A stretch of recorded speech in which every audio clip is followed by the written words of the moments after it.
Pinuna ni La Union 1st District Representative Paulo Ortega ang pahayag ni Attorney Ruth Castelo, spokesperson ng tanggapan ni Vice President Sara Duterte, kaugnay ng impeachment case. Ayon sa abogada, sakaling pabora ng Korte Suprema ang petisyon ni VP Sara na ibasura ang impeachment case, mapalad umano ang bansa dahil makatitipid ng milyong-milyong piso.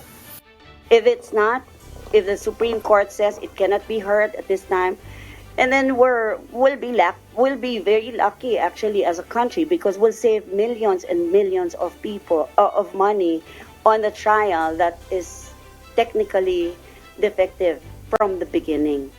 Ayon kay Congressman Ortega, dapat maging maingat si Attorney Castelo at patunayan ang mga sinasabi nito. Tanong din ito, hindi naman siguro aabot ng mahigit 600 million pesos ang gagastusin sa pagsagawa ng impeachment trial. Baka kailangan nila ng matrix saka cost-benefit analysis. Siguro hindi naman naabot ng 612 million yung gastos sa impeachment. Kabilang sa mga alegasyong ibinabato sa Vice Presidente ang maling paggamit nito ng nasa 612.5 million pesos na halaga ng confidential funds ng OVP at ng Department of Education nang si VP Sara pa ang kalihim ng kagawaran.